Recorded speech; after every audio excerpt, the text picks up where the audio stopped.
أنفسنا ومن سيئات أعمالنا من يهده الله فلا مضل له ومن يضلل فلا هادي له وأشهد أن لا إله إلا الله وحده لا شريك له وأشهد أن محمدا عبده ورسوله.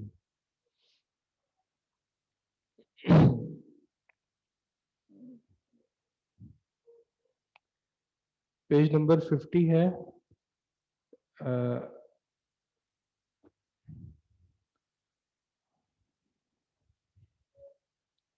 لاسٹ کلاس میں ہم نے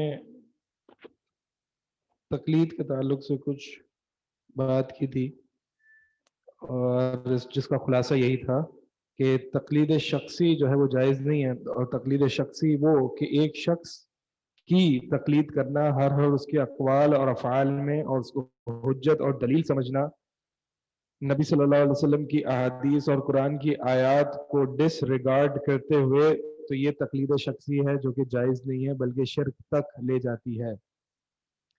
اس کے مقابل جو ہے وہ جو ضرورت کے وقت تقلید ہوتی ہے وہ جائز ہے ایک عام انسان کے لیے، جہاں پہ قرآن اور حدیث کا معنی اور مفہوم مختلف معنی کا احتمال رکھتا ہے، اور اس میں آپ اپنی پوری کوشش کرتے ہیں جتنی اللہ تعالیٰ نے آپ کو استطاعت دی ہے. اس کے باوجود آپ اگر ترجیح نہیں دے پاتے تو پھر وہاں پہ کسی نیک اور متقی اور بڑے عالم کی آپ وہاں پہ اس کے قول کو لے سکتے ہیں.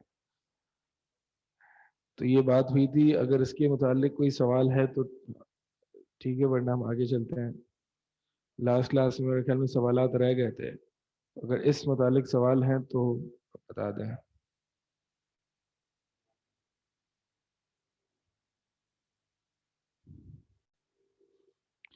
اگلا جو ٹاپک ہے وہ تقدیر کا ہے.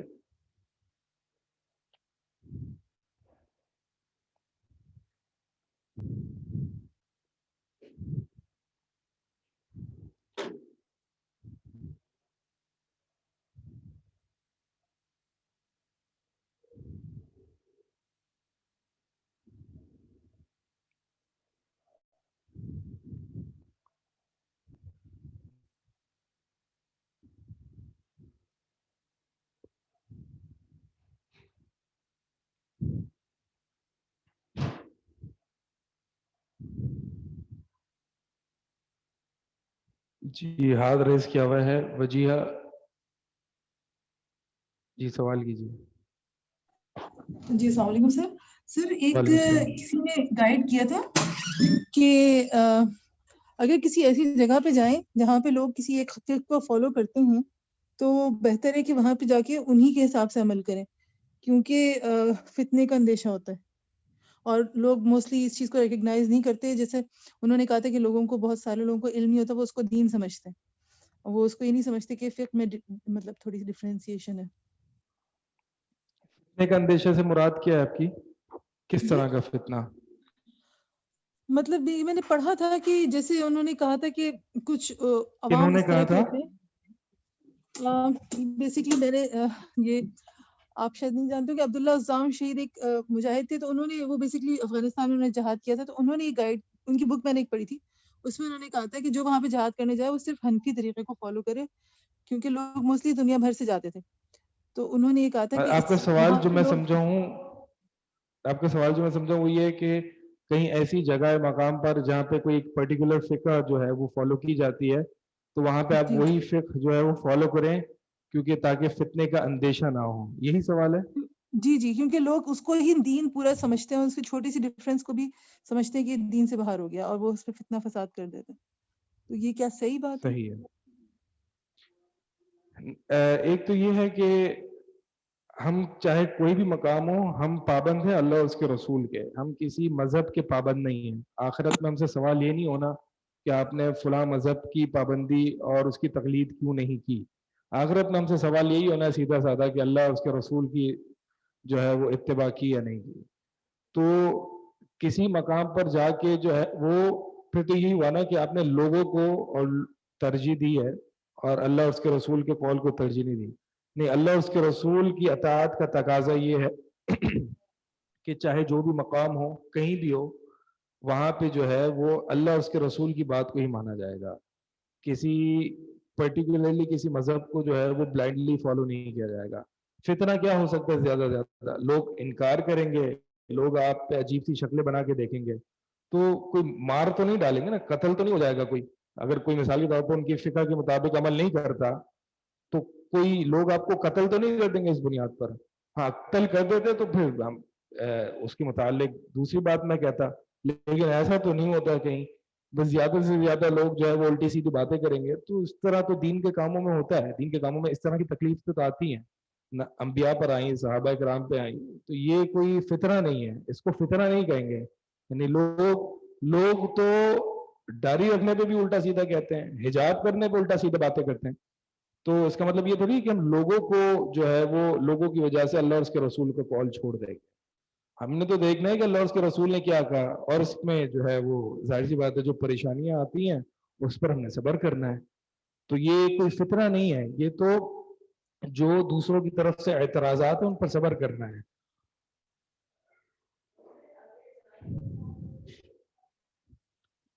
سوال ہے کہ اگر جان کا خوف ہو, جان کا خوف مطلب کوئی آپ کو قتل تو نہیں کرے گا. مثال کے طور پر آپ کہیں ایسی جگہ گئے جہاں پہ لوگ نماز میں رفع الیدین نہیں کرتے, تو اگر آپ کر رہے ہیں تو آپ کو کوئی قتل تو نہیں کرے گا. میرے ذہن میں تو ایسے کوئی دنیا کا کوئی ایسا گوشہ نہیں ہے کہ جہاں پہ اس طرح کی لوگ آپ کو قتل کر دیں, لٹرلی قتل کر دیں ان چیزوں پر.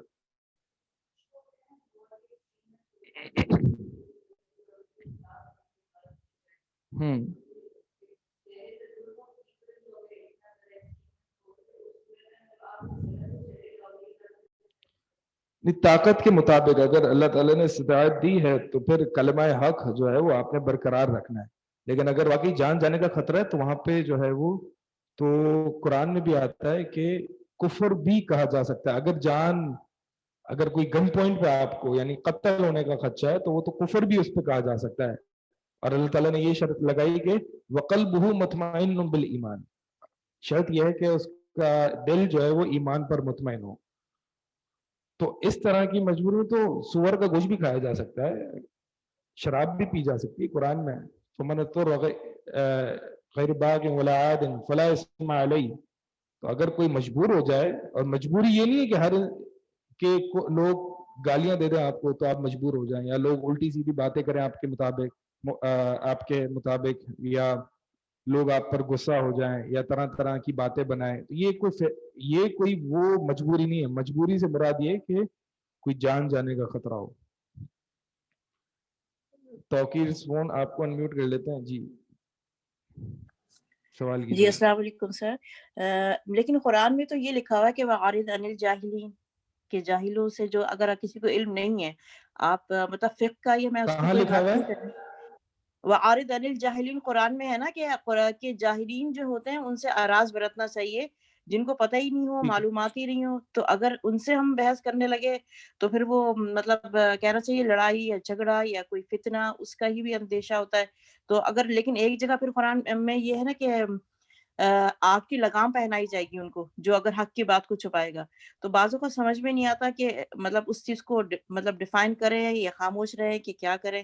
تو پلیز اگر آپ اس کو بتا سکیں تو میری سمجھ میں نہیں آئی. قرآن میں آتا ہے کہ وَأَعْرِضْ عَنِ الْجَاهِلِينَ, جی جاہلوں سے جو ہے اعراض کیجیے. اور اسی طرح سورہ مومنون میں بھی آتا ہے کہ وَإِذَا مَرُّوا بِاللَّغْوِ مَرُّوا كِرَامًا, کہ جب وہ اس طرح کے تماشے گوئی اور ان جگہوں سے گزرتے ہیں تو بلکہ باوقار ہو کے, اور اس میں پڑھتے نہیں ہیں, کریم باعزت مقام یعنی باعزت حالت میں وہ ان سے گزر جاتے ہیں. وَإِذَا خَاطَبَهُمُ الْجَاهِلُونَ فَقَالُوا سَلَامًا, اور جب جاہلین ان سے خطاب کرتے ہیں یہ مومنوں سے تو مومنون کہتے ہیں سلام علیکم, سلامتی یعنی پیس, میں تمہیں پڑھنا نہیں چاہ رہا. مقصد تو وہ جاہل کون ہے؟ وہ جاہل سے مراد یہ نہیں ہے کہ وہ جاہل جس کو علم نہ ہو. جاہل سے مراد یہ ہے کہ جو خام و خواہ بحث کرنی ہے, جسے خام و خواہ یعنی ایک انسان کو پتہ چل جاتا ہے کہ یہ جو بندہ ہے جو سامنے والا ہے جس کو میں کنونس کرنے لگا ہوں,